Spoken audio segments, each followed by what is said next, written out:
How we doing today? I'm at Kenworth swapping trucks. So this is my purple truck. I haven't really talked a whole lot about it, but I have two of them. So this is what I lovingly call my winter truck, even though I don't drive it in the winter. She's a nice 2000 W9. Purple. My very first time I was purple. There's the silver one. So I'm dropping off the silver one today because I need to get some work done on it. Clutch brake went out. Need to adjust the fifth wheel plate. Got to replace the plastic slick plate on top. Needs new brakes all around. Driveline's got to be inspected, etc.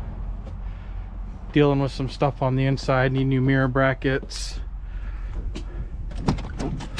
Gonna have them rip out my seat and move my passenger seat over, and we're gonna take the base plate off of it and set it on the floor. So I've been here for the last few hours, got everything cleaned up out of it. It's good to go. I like to clean my trucks before I drop them off, get everything cleaned out of them. I've found that if you clean your rig, the techs and everything, they'll take better care of it because they're getting into a clean truck. Plus it's good form. Kind of gross leaving a dirty truck to begin with, but everything's been cleaned up and put away. Floors are vacuumed. She's good to go. So I'm gonna move this seat over. I'll have a nice open spot here and a little more extra space, and that'll be nice. Now to the purple truck. I'm gonna take it out for a spin for probably I think I'll work it for a few weeks. I've pulled everything out just in case, so I'm gonna enjoy it. I'm giving this to my dad later this summer, so it's gonna work out good for him.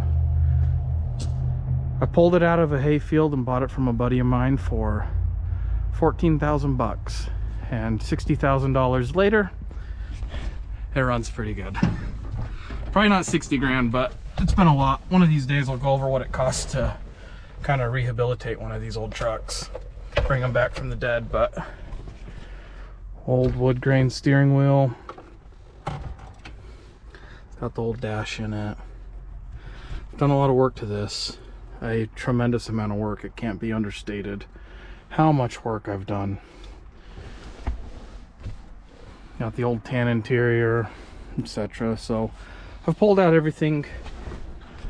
I've yanked out everything that I need in this truck.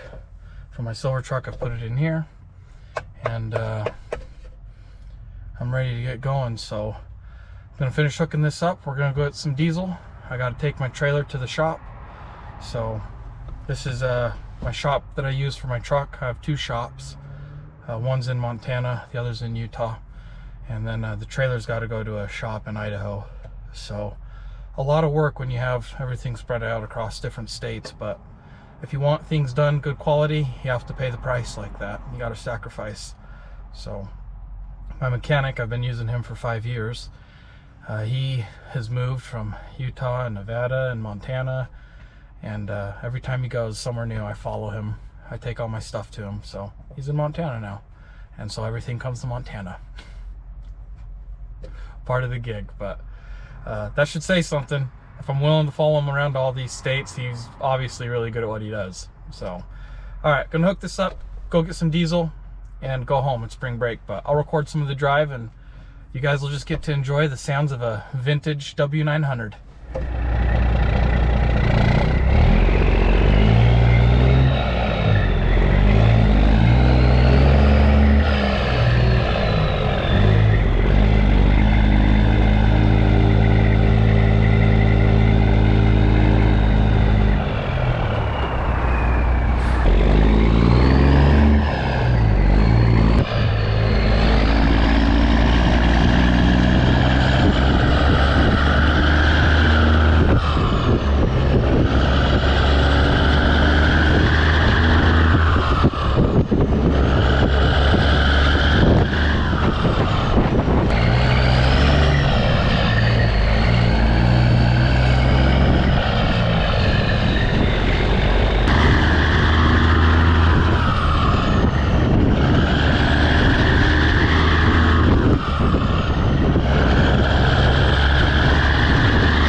Okay, so I'm here at the shop where I dropped my trailer, and they got a brand new Wilson 48-foot tandem you can see right behind me. Look at this thing, it's so nice. Brand spanking new. No third rail in the belly, just a straight cattle pot. It's in great shape because it's brand new. It's got an ultralight roof on the top. Let me climb up there. Let's take a look at it.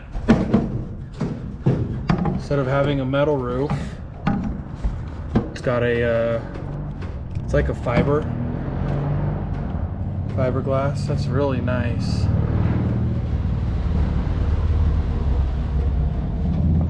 Let me climb down. Really nice trailer. 48-foot tandem, closed tandem with a 1-foot tuck on the back. That's a nice trailer. I got a lot of old trailers here too. Look at this old slat side. This thing is probably from the 90s, maybe even the 80s. It's an old trailer. Well, I'm gonna unhook from my trailer and get going. Last couple loads I've done, I haven't really recorded them. It's been kind of tough. There's new stuff, so I went to Canada with a load of cattle, and then I bounced home. I'm going home right now, so I'm a couple hours away, so I'm not going to record any of that. But I did get some dash cam footage. I pulled my dash cam of crossing the border into Canada and coming back into the US, and I'll put those up. But the contrast is really interesting. When you leave, there's no, it's like really easy to leave. But when you come back, it's like a whole makes you wonder who lives in the police state. The amount of cameras I saw, pretty, they didn't have any of that going into Canada, but coming back into the US, you're like crossing into a prison or something. It's pretty weird. Definitely didn't expect that. I'm dropping off the trailer because the trailer needs a lot of work as well. Trying to get my ride height readjusted, and it just, pulling cows, there's always just you always got a lot of stuff to do, but that's part of the process. But the Canada trip was cool. I'm gonna be going up there a lot more, I guess, and I'm going up there so much so that they had to take all the guns out of my truck, and now I just have a passport. So boring. Whatever. Got the old purple truck, old W900 2000, 7-inch pipes, or maybe 6-inch.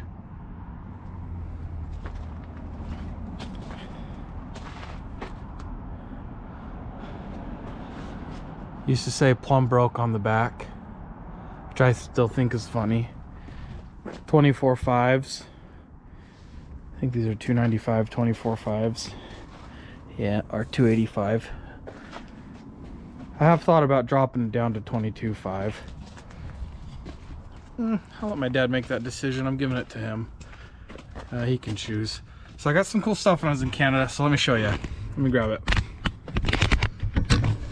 And some of you may know where this is already going.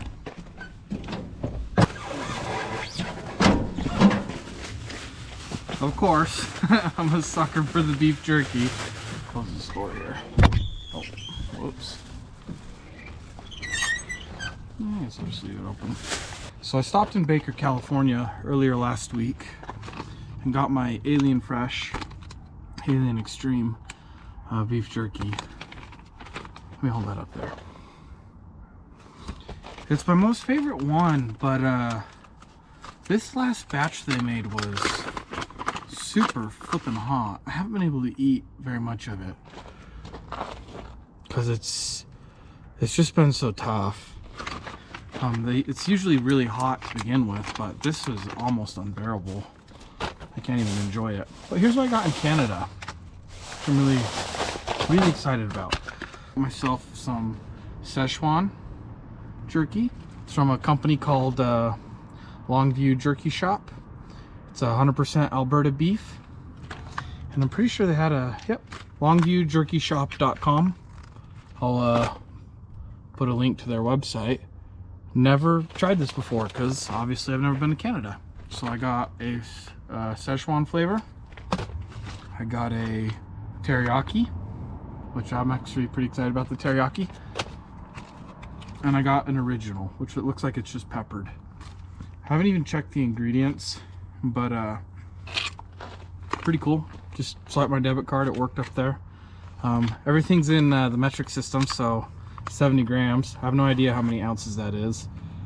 And in Canada, even though it's Western Canada, they still have French everywhere. I don't think French is spoken in Western Canada predominantly. I know it is in Eastern Canada. Well, I'm going home I'll be home for spring break. I think me and the kids and their mom, we're gonna go do a little spring break traveling, have some fun, go see some grandparents, and just really, I'm excited to be home. I'll be driving this purple truck for a while until I get all the stuff fixed on my silver truck. I think I said all the stuff I gotta do on that. The depth sensor's been killing my fuel mileage, it's driving me nuts. My purple truck is a lower cost of operation than the silver one is, it seems, sometimes. Super annoying. New stuff shouldn't be so expensive, but it is.